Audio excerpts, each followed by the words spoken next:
Pagi itu, desa yang biasanya tenang mendadak riuh. Kabar tentang seekor kambing milik Pak Amin yang melahirkan bayi manusia menyebar dengan cepat. Para warga berlarian menuju kandang, penasaran ingin melihat sendiri keajaiban atau mungkin musibah yang sedang terjadi. Pak Amin, seorang pria yang disegani di desa, berdiri di depan kandangnya dengan wajah penuh kebingungan. Di dalam, di antara jerami yang berserakan, seorang bayi mungil terbaring, menangis dengan suara nyaring. Tubuhnya masih merah, seakan baru saja lahir. Wanita mana yang sudah berbuat dosa sampai-sampai melahirkan di kandang? Suara Mak Rahayu, perempuan tua yang terkenal suka bergosip, terdengar lantang di tengah kerumunan. Atau, ini bukan bayi biasa, bisik seorang lelaki muda dengan wajah tegang. Bagaimana kalau ini makhluk halus yang menyamar? Suasana semakin riuh. Ada yang ketakutan, ada yang penasaran, dan ada pula yang langsung membuat asumsi liar. Bu Asa, istri Pak Amin, dengan cepat mengambil bayi itu ke dalam pelukannya, mengabaikan keraguan yang memenuhi udara. Ini bayi manusia, bukan makhluk halus, katanya tegas. Lihat sendiri, ia menangis, bernapas, hidup. Ini bukan kutukan. Namun, tidak semua orang bisa diyakinkan dengan mudah. Kita harus memanggil Pak Kiai, usul Pak Darmin, seorang tetua desa. Ini bukan hal biasa. Kita harus tahu apakah ini pertanda buruk. Pak Hasan, kepala desa, mengangguk. Baik. Tapi sebelum itu, bayi ini harus dirawat dulu. Kita tidak bisa membiarkannya begitu saja. Sementara itu, Rayuti, bidan desa, akhirnya tiba. Ia menerobos kerumunan. Wajahnya dipenuhi keterkejutan saat melihat bayi yang masih menggeliat dalam pelukan Bu Asa. Bagaimana ini bisa terjadi? Gumamnya. Ia segera memeriksa bayi itu, memastikan keadaannya sehat. Tidak ada tanda-tanda lahir cacat atau sesuatu yang aneh. Tapi dari mana asalnya? Pertanyaan itu menggantung di udara, tanpa ada yang bisa menjawab. Namun, di kejauhan, seorang perempuan muda bersembunyi di balik pohon besar. Matanya berkaca-kaca melihat bayi yang kini dikelilingi banyak orang. Ia menggigit bibirnya, menahan isak tangis. Lalu, tanpa suara, ia berbalik dan melangkah pergi, meninggalkan jejak kakinya di tanah yang masih basah oleh embun pagi. Sejak pagi itu, desa tak lagi sama. Bayi yang ditemukan di kandang Pak Amin menjadi topik utama pembicaraan di mana-mana. Di warung kopi, di sumur tempat para perempuan mencuci pakaian, di ladang saat para petani beristirahat, semua orang membicarakannya dengan berbagai spekulasi. Aku masih tak percaya, kata Pak Jaya sambil menyeruput kopi di warung Mak Esih. Bagaimana mungkin bayi itu bisa ada di sana tanpa seorang pun yang tahu? Kalau menurutku, bisik Mak Rahayu dengan nada misterius, ini pasti pertanda buruk. Tidak masuk akal kalau ada bayi lahir di kandang tanpa ibu yang melahirkannya. Di sisi lain desa, di rumah Pak Amin, suasana tak kalah tegang. Bu Asa mengayun bayi itu perlahan, mencoba menenangkan tangisnya. Pak Amin duduk di pojok ruangan, wajahnya masih menyiratkan kebingungan. Kita harus melakukan sesuatu, katanya akhirnya. Tidak mungkin kita terus menyimpan bayi ini tanpa tahu dari mana asalnya. Bu Asa menatap suaminya dengan lembut. Apakah menurutmu kita harus menyerahkannya ke panti asuhan? Pak Amin terdiam. Ia seorang pria yang dikenal bijaksana, tetapi keputusan ini terasa lebih berat dari apapun yang pernah ia hadapi. Sementara itu, Rayuti, bidan desa, juga merasa terpanggil untuk mencari jawaban. Ia sudah membantu banyak perempuan melahirkan di desa ini, tapi tak satu pun yang baru saja melahirkan dalam beberapa hari terakhir. Malam itu, setelah semua orang kembali ke rumah masing-masing, Rayuti duduk di beranda rumahnya, menatap langit gelap yang dipenuhi bintang. Hatinya gelisah. Siapapun ibu dari bayi itu, gumamnya, pasti sedang mengalami penderitaan yang besar. Ia tak tahu bahwa di sudut desa yang sepi, seorang perempuan tengah meringkuk dalam kegelapan, memeluk lututnya dengan tubuh gemetar. Matanya sembab karena menangis, dan di dadanya, ada luka yang lebih dalam dari sekadar rasa takut, ada penyesalan yang menggerogoti hatinya. Ia ingin kembali, ingin mengambil kembali sesuatu yang telah ia tinggalkan. Tapi apakah desa akan menerimanya? Suatu sore yang sunyi, saat senja mulai merangkak turun di desa, Ayu akhirnya memutuskan untuk datang. Langkahnya berat, tapi penuh tekad. Setelah berhari-hari berpikir, ia tahu bahwa hanya dengan menghadapi kenyataan, ia bisa menemukan kedamaian. Malam sebelumnya, ia sempat melihat kerumunan di sekitar rumah Pak Amin. Banyak orang berkumpul, berbicara dengan cemas tentang bayi yang muncul begitu saja. Ia tahu bahwa mereka pasti membicarakan sesuatu yang besar. Ia ingin sekali mendekat, ingin melihat anaknya lagi, tapi ketakutannya menghalangi langkahnya. Kini, di depan rumah Pak Amin, ia menarik napas dalam-dalam dan mengetuk pintu dengan tangan yang gemetar.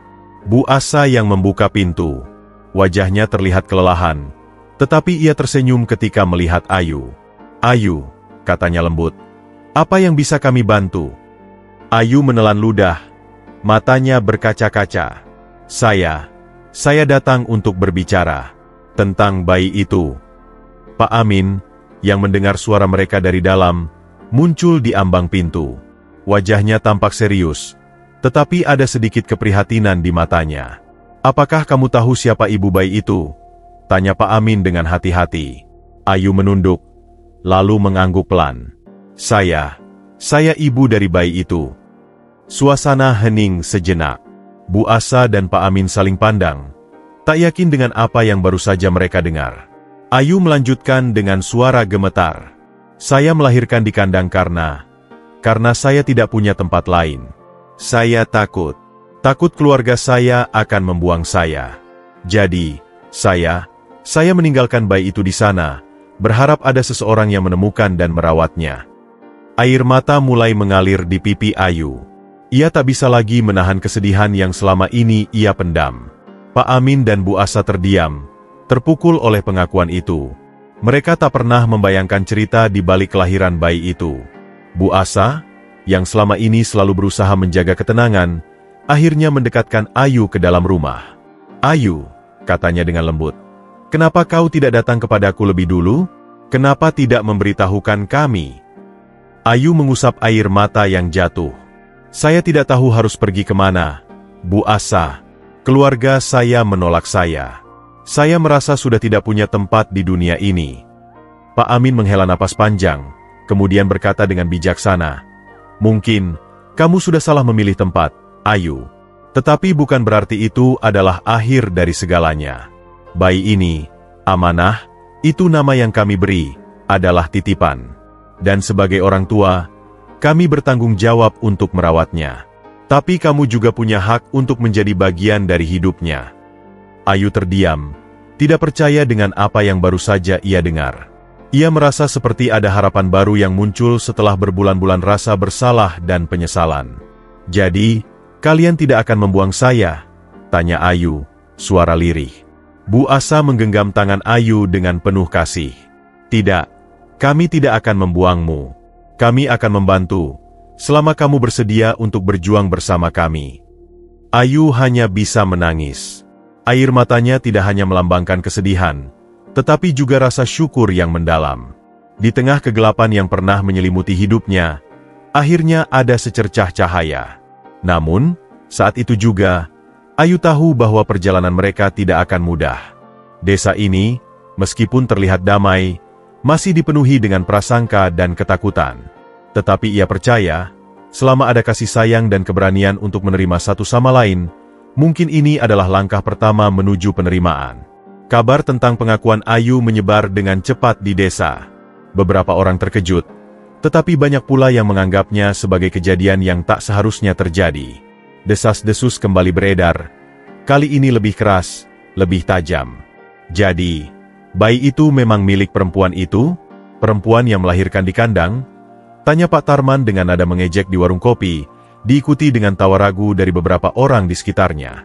"Memalukan sekali," gumam Mak Rahayu sambil menggelengkan kepala. "Ini bukan hanya aib bagi Ayu, tapi juga bagi seluruh desa." Di pasar, beberapa ibu saling berbisik dengan pandangan penuh penilaian. "Apa yang harus kita lakukan dengan Ayu? Apakah kita bisa membiarkan dia kembali ke desa seperti biasa? Apakah kita harus menerima anak itu?" Tetapi ada juga yang mulai melawan anggapan itu, meskipun dengan suara yang lebih pelan dan hati-hati. "Apa salahnya? Ayu sudah cukup menderita. Lagi pula, bayi itu tidak tahu apa-apa.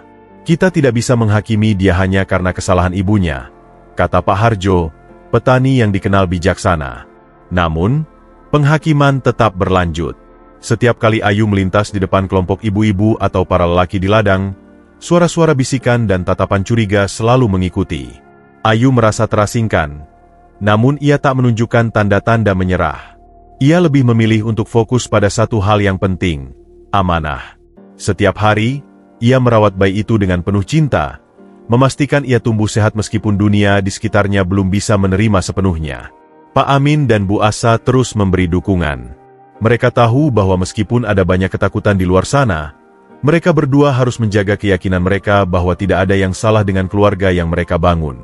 Amanah, bagi mereka, adalah berkah, dan itu yang harus mereka percayai, meski orang lain melihatnya sebagai kutukan. Jangan pedulikan mereka Ayu, kata Pak Amin suatu sore, saat Ayu duduk di beranda rumah bersama Bu Asa. Mereka tidak tahu apa yang kamu rasakan, apa yang telah kamu lewati. Tetapi kami tahu, dan itu sudah cukup. Ayu hanya mengangguk. Meskipun hatinya masih terasa berat, ia tidak bisa menghapus tatapan-tatapan itu dari pikirannya. Tetapi ia tahu, ia harus kuat untuk masa depan amanah. Sementara itu, ada perubahan kecil yang mulai terlihat di desa. Beberapa orang yang semula menilai Ayu dengan penuh prasangka, mulai melihatnya dengan cara yang berbeda. Pak Harjo, yang dulu menjadi salah satu suara yang mendukung Ayu, mulai berbicara lebih sering dengan orang-orang di ladang. Mereka yang menghakimi Ayu tanpa tahu cerita sebenarnya, mereka hanya menambah luka. Kita harus belajar dari ini. Bagaimana bisa kita meminta maaf kepada seseorang jika kita sendiri tidak bisa mengampuni? Namun, belum semuanya bisa menerima. Beberapa orang masih merasa bahwa Ayu harus pergi, bahwa anak itu akan membawa kehancuran bagi desa. Kita tidak bisa membiarkan anak itu tumbuh di sini. Nanti apa kata orang luar? Bisik seorang perempuan yang masih belum bisa menerima kenyataan itu. Satu-satunya harapan Ayu adalah jika mereka bisa melihat kebenaran dengan mata hati, bukan hanya dengan mata yang dipenuhi ketakutan. Ia tahu, meski itu akan memakan waktu, suatu saat desa ini akan belajar menerima mereka.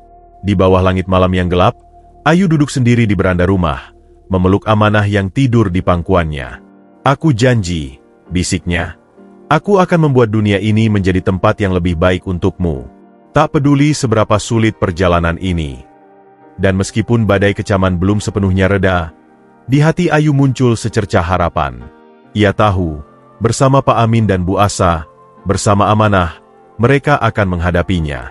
Karena suatu hari nanti, kisah mereka bukan lagi tentang penghinaan, tetapi tentang ketahanan, cinta, dan penerimaan yang tulus. Minggu demi minggu berlalu, dan meskipun suasana di desa mulai sedikit mereda, bayang-bayang ketakutan dan penolakan masih menghantui Ayu.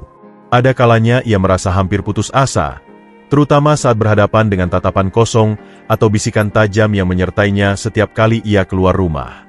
Namun, ia tidak menyerah. Setiap pagi, ia bangun lebih awal untuk merawat Amanah, memastikan sang bayi mendapatkan perawatan terbaik yang bisa ia berikan. Meskipun hidup di bawah bayang-bayang prasangka, Ayu tetap menjalani hari-harinya dengan tekad dan kasih sayang yang tak terbatas. Ia mengingat kata-kata Pak Amin yang menguatkannya, bahwa cinta adalah hal yang tak bisa dipatahkan oleh apapun, bahkan oleh ketakutan sekalipun. Satu demi satu, langkah demi langkah, Ayu belajar untuk menerima kenyataan. Ia mulai berusaha berbicara dengan tetangga-tetangga yang dulu menghindarinya. Di pasar, ia bertemu dengan Maksumi, seorang ibu yang dulunya kerap berbisik di belakangnya. Kali ini, Maksumi berhenti dan melihat Ayu dengan mata yang berbeda. "Ayu, bagaimana kabarmu?" tanya Maksumi dengan nada yang lebih lembut dari biasanya. Ayu tersenyum kecil, meski masih ada rasa canggung di antara mereka. "Kami baik-baik saja, Maksumi. Terima kasih sudah bertanya." Maksumi mengangguk, namun ada keheningan sebentar sebelum ia melanjutkan. Aku minta maaf, Ayu. Mungkin aku terlalu cepat menghakimi. Banyak orang yang takut dengan hal yang tak mereka mengerti. Tapi aku melihat betapa sabarnya kau merawat anak itu. Kau benar, Ayu. Anak itu tidak salah apa-apa. Ayu merasa dadanya terasa lega. Kata-kata itu seperti embun yang menyegarkan di tengah panasnya ketegangan yang selama ini ia rasakan. "Terima kasih Maksumi," jawabnya dengan tulus. Perlahan, ada lebih banyak orang yang mulai menyapa Ayu dengan kehangatan. Meskipun perubahan itu tidak datang dengan mudah dan cepat, langkah-langkah kecil mulai terlihat. Anak-anak yang sebelumnya takut mendekat, kini bermain dengan amanah di halaman rumah Pak Amin. Mereka mulai melihat bukan anak yang lahir dengan cara yang aneh, tetapi seorang bayi yang seperti anak lainnya, penuh dengan keceriaan dan kehidupan. Pak Amin dan Bu Asa merasa bahagia melihat perubahan ini. Mereka selalu memberikan dukungan tanpa syarat kepada Ayu, karena mereka tahu, penerimaan tidak bisa dipaksakan. Ia harus tumbuh dengan perlahan, seperti bunga yang mekar seiring waktu. Suatu hari, Pak Amin memutuskan untuk mengadakan sebuah pertemuan desa. Ia ingin mengumpulkan orang-orang yang masih ragu dan mengundang mereka untuk berbicara tentang apa yang sebenarnya terjadi, dan mengapa mereka harus menerima Ayu dan amanah. Ketika hari pertemuan tiba, suasana di balai desa terasa lebih tegang dari biasanya. Beberapa wajah menunjukkan ketidaksetujuan, sementara yang lainnya tampak lebih terbuka. Pak Amin berdiri di depan, matanya memandang seluruh hadirin dengan penuh keyakinan. "Saya tahu banyak dari kalian yang masih merasa ragu. Saya tahu, ada banyak ketakutan, kebingungan, dan prasangka. Tetapi saya ingin mengingatkan kita semua," katanya dengan suara tenang, "bahwa kita semua adalah bagian dari komunitas ini. Dan bukan hanya kita yang harus memaafkan, tapi juga kita yang harus belajar mengampuni dan memahami." Ia menoleh ke Ayu, yang duduk di sudut ruangan, memegang tangan amanah yang sudah mulai tertidur di gendongannya. "Ayu adalah bagian dari kita. Bayi itu, amanah, adalah titipan yang tidak pernah kita rencanakan. Tetapi kita bisa memilih bagaimana cara kita menerima dan merawatnya. Kita bisa memilih untuk membangun sebuah desa yang lebih penuh dengan kasih sayang dan pengertian." Suasana menjadi hening, dan perlahan, beberapa orang mulai menundukkan kepala. Mereka merasa malu dengan penilaian mereka yang terlalu cepat. Salah satu orang tua, yang selama ini dikenal sering bergosip, akhirnya bangkit dan berkata, "Pak Amin benar. Kita semua pernah salah. Ayu, maafkan kami." Ayu, yang duduk diam, hanya bisa menatap dengan mata berkaca-kaca. Kata-kata itu, meskipun sederhana, terasa seperti sebuah beban yang terangkat dari pundaknya. Ia tahu, meskipun masih ada banyak perjalanan panjang yang harus dilalui, ini adalah langkah pertama menuju penerimaan yang sejati.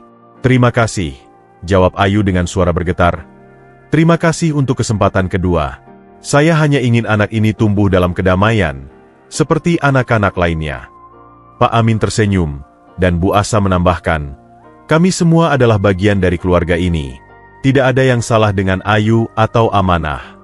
Kita hanya perlu belajar menerima, bukan menghakimi."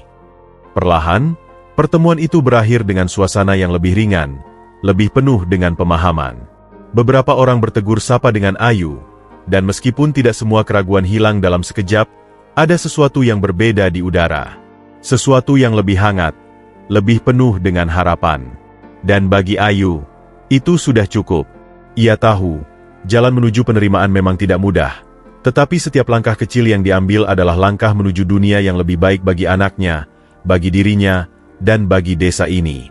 Waktu berlalu, dan desa yang dulu dipenuhi dengan gosip dan ketakutan kini mulai berubah.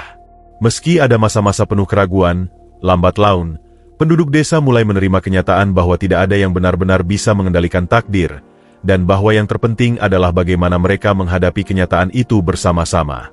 Amanah tumbuh dengan penuh kasih sayang, sehat dan ceria. Wajahnya yang selalu cerah dan senyum yang tak pernah pudar menjadi lambang perubahan di desa itu. Setiap kali ia berjalan di antara penduduk desa, orang-orang yang dulu menghindarinya kini menyapanya dengan hangat, dan tak jarang ada yang memberi senyum atau tepukan di kepala kecilnya.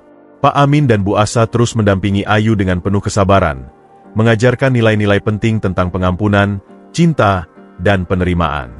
Mereka tahu bahwa meskipun desa telah mulai menerima, masih ada banyak lapisan prasangka yang harus dihancurkan seiring waktu. Namun, mereka percaya bahwa cinta akan menjadi kekuatan utama yang dapat membawa kedamaian sejati.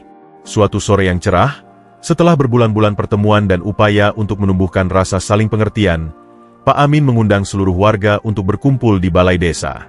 Ia ingin menyampaikan pesan yang selama ini ia simpan dalam hati. Amanah telah membawa kita ke titik ini, kata Pak Amin dengan penuh perasaan di hadapan seluruh warga. Ia mungkin tidak datang ke dunia dengan cara yang kita inginkan, tetapi ia telah mengajarkan kita banyak hal tentang bagaimana kita bisa lebih memahami satu sama lain. Ia adalah simbol dari harapan, bukan hanya untuk dirinya sendiri, tapi juga untuk kita semua. Di barisan belakang, Ayu memegang tangan Amanah erat-erat. Di sampingnya, Bu Asa tersenyum penuh kebanggaan. Semua orang di desa kini mulai melihat Amanah dengan mata yang berbeda, tidak lagi sebagai simbol dari sesuatu yang aneh atau menakutkan, tetapi sebagai lambang dari ketahanan, kasih sayang, dan kemungkinan untuk memulai kembali. Saat pertama kali bayi itu ditemukan, kita semua ragu, lanjut Pak Amin. Kita takut dan kita menghakimi. Namun kini, kita belajar bahwa kekuatan terbesar ada dalam penerimaan, bukan penolakan. Amanah telah mengubah kita, dan kita semua berterima kasih padanya. Ayu menatap Pak Amin dan Bu Asa dengan penuh rasa terima kasih. Tanpa mereka, ia mungkin tak akan menemukan kekuatan untuk bertahan. Tanpa dukungan mereka, ia tak akan bisa mengatasi semua rintangan yang datang. Amanah, yang dulu dianggap sebagai sebuah takdir yang kelam, kini menjadi lambang harapan yang bersinar terang. Warga desa mulai saling berpelukan, saling meminta maaf atas prasangka yang dulu ada. Seperti hujan yang membersihkan debu-debu ketakutan, suasana di balai desa terasa lebih hangat, lebih penuh dengan keikhlasan. Mereka tahu, perjalanan ini belum selesai. Ada banyak tantangan yang harus dihadapi, tetapi mereka telah memulai sebuah perjalanan bersama yang dipenuhi dengan cinta dan pengertian. Ayu, dengan mata penuh air mata, berdiri di tengah kerumunan. "Terima kasih," katanya lirih, suara penuh emosi. "Terima kasih untuk semua kesempatan kedua ini. Saya hanya ingin agar anak saya tumbuh di dunia yang penuh cinta, dan saya berjanji untuk memberikan segala yang terbaik untuknya." Amanah, yang kini sudah mulai belajar berjalan, berlari kecil ke arah ibu dan ayah angkatnya, Pak Amin dan Bu Asa. Mereka berdua mengangkatnya tinggi-tinggi, dan dengan suara riang, Pak Amin berkata, "Lihat, dia tumbuh dengan penuh harapan, dengan penuh kasih sayang. Ini adalah simbol kita semua. Ini adalah masa depan kita." Dan di atas semua itu, Ayu tahu satu hal yang pasti, meskipun perjalanan ini tak pernah mudah, ia telah menemukan sesuatu yang jauh lebih penting daripada hanya sekadar menerima. Ia telah menemukan cinta yang tak terbatas. Dalam setiap tawa Amanah, dalam setiap langkah kecil yang ia ambil menuju dunia yang lebih besar, Ayu dan seluruh desa merasakan bahwa mereka tidak hanya menyaksikan kelahiran seorang anak, tetapi juga kelahiran sebuah harapan baru, yang menghapus ketakutan, prasangka, dan kebencian. Desa yang dulu dipenuhi dengan keraguan kini menjadi tempat yang lebih damai, lebih terbuka. Seperti halnya Amanah, mereka semua telah belajar untuk menerima takdir yang tidak selalu bisa dipahami, tetapi bisa dijalani dengan penuh cinta dan pengertian. Dan pada akhirnya, desa itu menemukan kekuatannya yang sejati, bukan dalam kepercayaan bahwa segala sesuatu harus berjalan sesuai rencana, tetapi dalam kemampuan untuk mencintai dan menerima, meski dunia tidak selalu berjalan seperti yang mereka harapkan.